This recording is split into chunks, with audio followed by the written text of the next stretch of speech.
Factor affecting the angle of contact. आपण आतापर्यंत angle of contact मधले काही गोष्टी शिकले की अँगल ऑफ कॉन्टॅक्ट केरोसिनचा कॉन्स्टंट असतो जवळपास 40 degree. Angle of contact of pure liquid चाही कॉन्स्टंट असतो 0 डिग्री. आणि angle of contact mercury is obtuse angle विशाल कोन असतो. म्हणजे ज्या त्या लिक्विडचा अँगल ऑफ कॉन्टॅक्ट हा कॉन्स्टंट असतो हे असं पण बघितलेलं आहे. पण तसं असतानाही त्याचा अँगल ऑफ कॉन्टॅक्ट हा बदलतो. आता आपण जर पाहिला असेल की लिक्विडचा सरफेस हा प्युअर वॉटरचा सरफेस हा प्लेन सरफेस यायला पाहिजे, पण येत नाही आहे. तुम्ही केमिस्ट्रीमध्ये ब्युरेट्स घेऊन प्रयोग केलेले आहात. ब्युरेटमध्ये कधी वॉटर किंवा इतर सोल्युशने बघितलेले आहात तर त्यांचा कॉन्केव सरफेस दिसतो. याचं कारण काय असेल? तो प्लेन सरफेस दिसायला हवा. कारण तर त्याच्यामध्ये काही अफेक्ट आहेत, काही अफेक्टिंग येऊ शकतात, म्हणून तो बदलतो. तो नंतर आपण डिटेल बघणारच आहोत. आता यामधलं काय आहे नेमकं पहा. अँगल ऑफ कॉन्टॅक्ट केरोसिनचा वेगळा आहे, वॉटरचा वेगळा आहे, मर्क्युरीचा वेगळा आहे. म्हणून नेचर ऑफ लिक्विड, तो कोणत्या प्रकारचा नेचर ऑफ लिक्विड आहे यावर अँगल ऑफ कॉन्टॅक्ट डिपेंड्स आहे. 2 नंबरचा पॉईंट आहे द सॉलिड इन कॉन्टॅक्ट. आता लिक्विड आणि सॉलिडचं कॉन्टॅक्ट जिथे येतं तो कसा आहे, सॉलिड कसा आहे, कॉन्टॅक्टमधला त्या लिक्विडचा सॉलिड कसा आहे. जनरली आपण ग्लास कंटेनर जर घेतलेला असेल तर त्या ग्लास कंटेनरचा वेगळा येऊ शकतो. आणखीन वेगळ्या मटेरियलचं जर भांडं घेतलेलं असेल तर त्या लिक्विडचा अँगल ऑफ कॉन्टॅक्ट वेगळा येऊ शकतो. किंवा ग्लासमध्येही फरक असतो. एखादा डर्टी ग्लास असू शकतो, त्याच्या संदर्भात अँगल ऑफ कॉन्टॅक्ट वेगळा येऊ शकतो आणि स्वच्छ असलेल्याचाही वेगळा येऊ शकतो. 3रा नंबर आहे pure liquid shows constant angle of contact. हां, आताच एक्सप्लेन केलं. म्हणजे प्युअर वॉटर जर असेल तर त्याचा अँगल ऑफ कॉन्टॅक्ट काय असेल? 0 असेल. प्युअर केरोसिन असेल तर त्याचा अँगल ऑफ कॉन्टॅक्ट किती असेल? 40 डिग्री असेल. आणि प्युअर मर्क्युरी असेल तर HG असेल तर त्याचा अँगल ऑफ कॉन्टॅक्ट हा विशाल कोन असतो. म्हणून इथे जनरल दिलेला आहे pure liquid, any pure liquid shows angle of contact is constant. त्यानंतरचा 4था पॉईंट आहे when impurity add in pure liquid. आता समजा प्युअर वॉटर आहे, प्युअर वॉटरचा अँगल ऑफ कॉन्टॅक्ट किती आहे? 0 आहे. मग त्याच्यात जर आपण काही इम्प्युरिटी ॲड केली, what happen? Then there changes angle of contact. म्हणजे इम्प्युरिटी ॲड केल्यानंतर अँगल ऑफ कॉन्टॅक्ट ही चेंज होऊ शकतो. त्याच नंतर 5वा पॉईंट आहे व्हेन इन्क्रीजेस टेम्परेचर. समजा वॉटरचा अँगल ऑफ कॉन्टॅक्ट 0 आहे माहिती आहे, पण त्याचं टेम्परेचर वाढलेलं असेल, त्या वॉटरचं टेम्परेचर वाढलं, त्या लिक्विडचं टेम्परेचर वाढलं, then decrease angle of contact. अशा वेगवेगळ्या फॅक्टरनं हा अँगल ऑफ कॉन्टॅक्ट बदलत असतो. तर हे 2 मार्काला विचारू शकतं. यापैकी 4 पॉईंट गरजेचे आहेत. तर हे लक्षात ठेवा, सोपे आहेत, साधा सिंपल आहे, 4 पॉईंट लागतात. आता त्याच्यानंतर पुढचा आर्टिकल आहे 2.4.4 in textbook page 39. Effect of impurity and temperature on the surface tension. आत्ताच आपण इथे बघितलेला आहे. 4था पॉईंट काय बघितलं आहे? Impurity add in pure liquid then there changes angle of contact.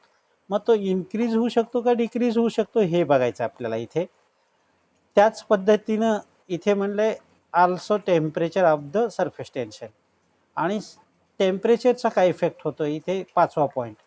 Wien increase the temperature of the liquid then decrease angle of contact. म्हणजे इथेही अँगल ऑफ कॉन्टॅक्ट चेंज होतो. इथे डिक्रीज म्हणून सांगितलेलं आहे. इथे पण अँगल ऑफ कॉन्टॅक्ट हा इम्प्युरिटी ॲड केल्यानंतर डिक्रीज होऊ शकतो. जसं अँगल होतो तसंच इथे सरफेस टेन्शन कसा होतो.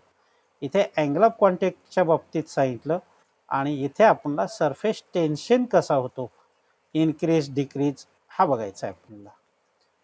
तर त्याच्यामध्ये ये हा भाग पहिला, इम्प्युरिटी काही ॲडिशन केलं तर काय होतं. आता ॲडिशन करण्यामध्ये काही पदार्थ आहेत. समजा वॉटर आहे, वॉटरमध्ये काही पदार्थ टाकले असता काही मिक्सअप होतात, पूर्ण एकजीव होतात. For example sugar, salt. म्हणजे पाण्यात टाकलंय की नाही हे कळत नाही आहे. त्याला काय म्हणायचं, सॉल्युबल सबस्टन्स म्हणायचं. म्हणजे पूर्ण द्रवणामध्ये मिक्स झालेले सॉल्युबल सबस्टन्स म्हणायचं. आणि काही पदार्थ ॲड केल्यानंतर जसं डिटर्जंट पावडर वगैरे आहे, ॲड केल्यानंतर लगेच त्यांचा गुणधर्म दाखवतात.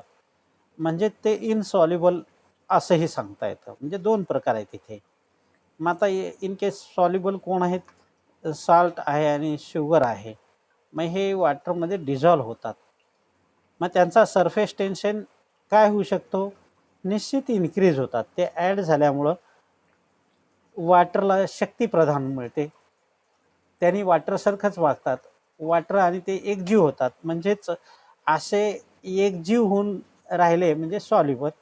म्हणजे त्यांचा सरफेस टेन्शन दोघांच्या ह्याच्याने काय होईल, इन्क्रीज होईल. हे लक्षात ठेवा. त्या दोघांच्या ह्याच्यामुळं वाढतो. आणि एखादा असाही असतो, इथे काय म्हणलेलं आहे, एक इथे सबस्टन्स कसा आहे, स्पेरिंगली म्हणजे शिंपडलेला असेल,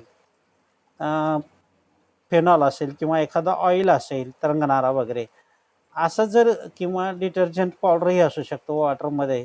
तर असाही जर एखादा मध्ये जर शिरला आणि तो मिक्सअप झालेला नाही आहे, म्हणजे सॉल्युबल झालेला नाही आहे, तर अशांचा काय होतो, सरफेस टेन्शन हा डिक्रीज होतो.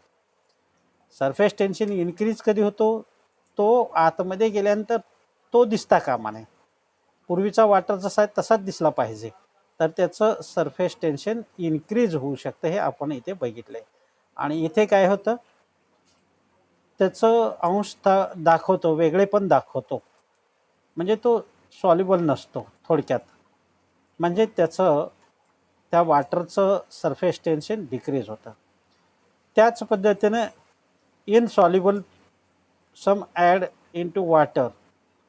म्हणजे तसं जर झालं, इनसॉल्युबल जे सॉल्युबल होत नाहीत असेच, फॉर एक्झाम्पल डिटर्जंटसारखेच पदार्थ वगैरे सॉल्युबल नाही आहेत, तर त्यामुळे हे वॉटर हा काय होतो, वॉटरचा सरफेस टेन्शन डिक्रीज होतो.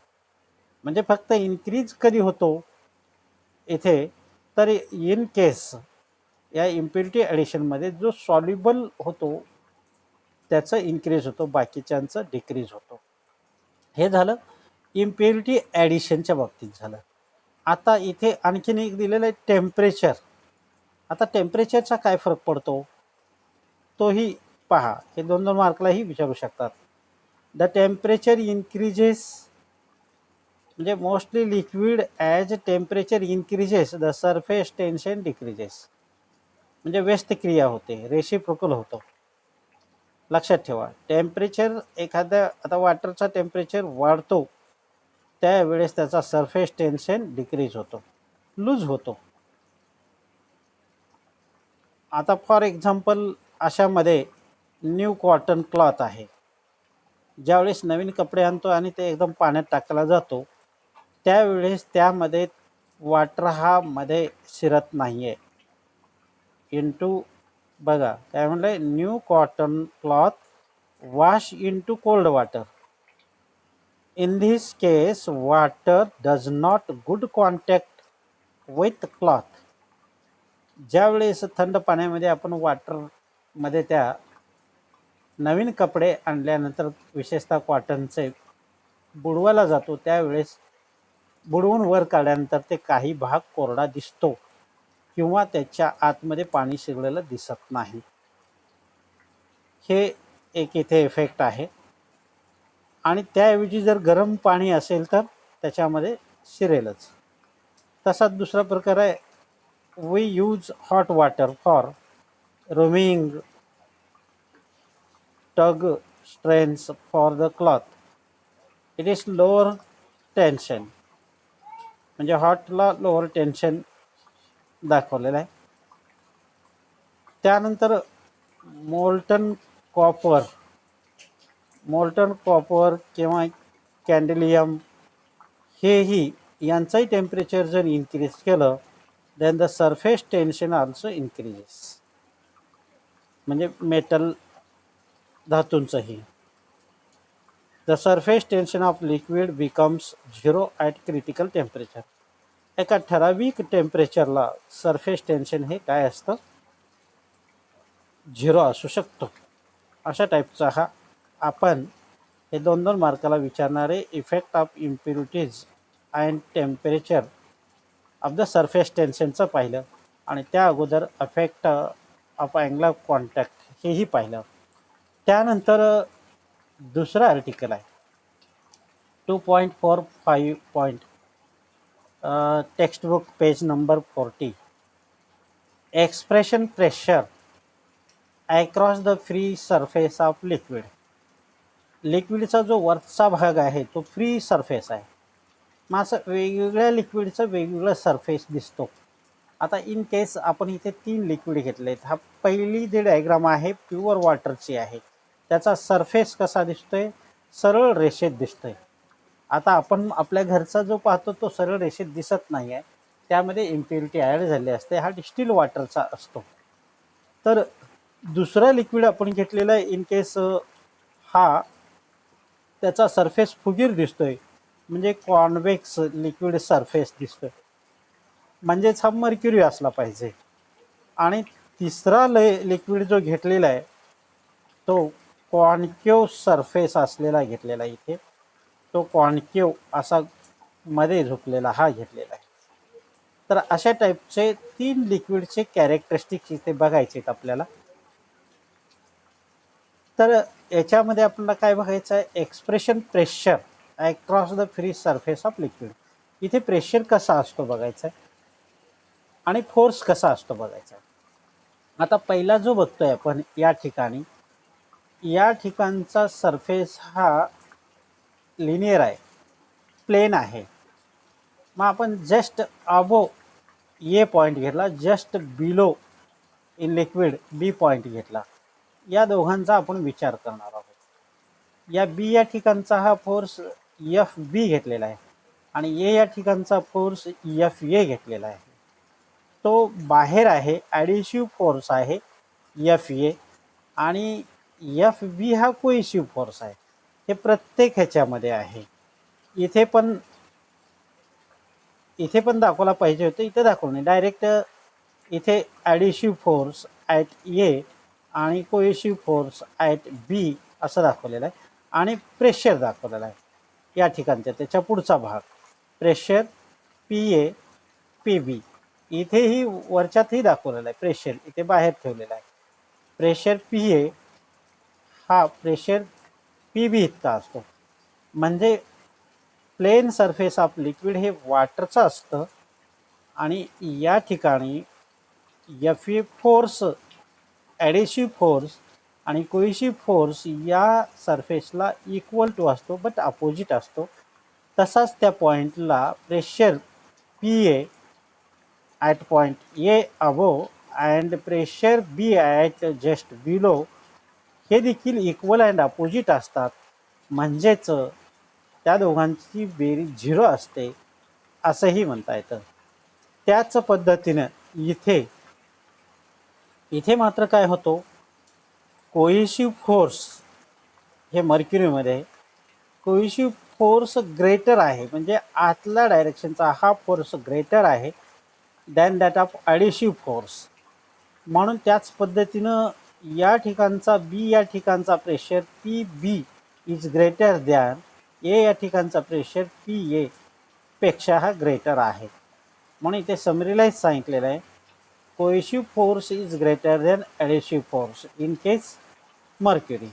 तसंच प्रेशर देखील आतल्या साईडचा प्रेशर हा जास्त आहे बाहेरच्या, आणि इथे काय असू शकतो, या ठिकाणी याच्या उलट असू शकतो. म्हणजे इथे adhesive force is greater than cohesive force. Adhesive force वरचा ॲडिशिव्ह फोर्स हा मोठा असतो, त्यामुळं हा दबलेला असतो, आणि वरचा प्रेशर मोठा असतो. एक मिनिट, ॲडिशिव्ह फोर्स इथे, एक मिनिट, इथे दोन्ही सेम झालं. तसं या ठिकाणचं चिन्ह बदलायला पाहिजे. हे पी ए इकडे आणि पी बी इकडे. इथे वरती वरच्याचा आहे पी बी, म्हणजे इथे चिन्ह बदलायचं आहे. इथे थोडंसं तुम्ही करेक्शन करून घ्यायचं आहे. म्हणजे इथला प्रेशर, वरचा प्रेशर जास्त आहे आतल्या प्रेशरपेक्षा, असं म्हणायचं आहे. हे थोडंसं चिन्ह बदलून घ्यायचं आहे तुम्हाला या ठिकाणी, नंतर घ्या. तर हे तिन्हीमधलं डिस्टिंग्विश बिटवीन असं आहे. तर मग आता इथं नेमकं काय दिलं आहे पाहूया. इन अबो फिगर आपण पहिलं बघतोय, plane surface of the liquid. In above figure shows free surface of liquid is plane. इथे दिसतंय फ्री सरफेस प्लेन आहे. Plane. The force due to surface tension. Surface टेन्शनचा फोर्स हा F T acting on both point A आणि B side are equal and opposite.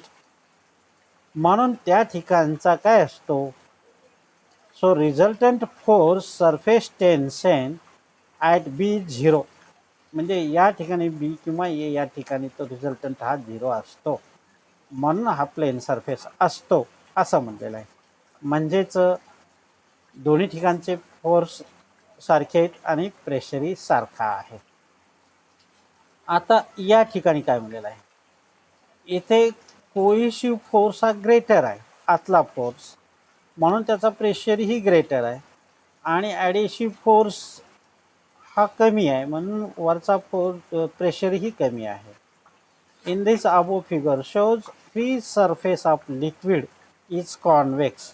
तो convex का होतो, तर resultant force surface tension act vertically downward direction and also plus F A downward direction असतो. वरचाही force F एचाही downward असतो. म्हणून downward cohesive force is greater than upward cohesive force. म्हणजे आतला फोर्स हा मोठा आहे वरच्यापेक्षा, म्हणून हा कॉन्वेक्स झाला आहे, फुगलेला आहे, फुगीर आहे. आता त्याच्या अपोजिट वरचा फोर्स इथे जास्त आहे आतल्यापेक्षा, म्हणून इथं तो दबलेला आहे, कॉन्केव झालेला आहे. म्हणून adhesive force is greater than cohesive force, म्हणून तो खाली दबलेला आहे. In this figure shows surface of liquid is concave. कशामुळं, the resultant force due to surface tension act vertically downward direction. इथे व्हर्टिकली डाउनवर्ड डायरेक्शनने असतो. Also F A act downward direction. म्हणजेच या ठिकाणचा एफ टी हा ग्रेटर दॅन एफ ए असतो. म्हणजेच इथला प्रेशर थोडासा हा बदलायचा आहे आपल्याला. P A is greater than P बी, हा चेंज करायचा आहे. या ठिकाणचा प्रेशर आणि इथला तुम्हाला चेंज करायचा आहे. तर अशा टाईपचा हा pressure across on the free surface of the liquid वर ॲक्ट होत असतो. जनरली लक्षात ठेवायचं आहे 3 डायग्राम. हे प्लेन सरफेस काय आहे, तर दोन्ही फोर्स सारखे आहेत.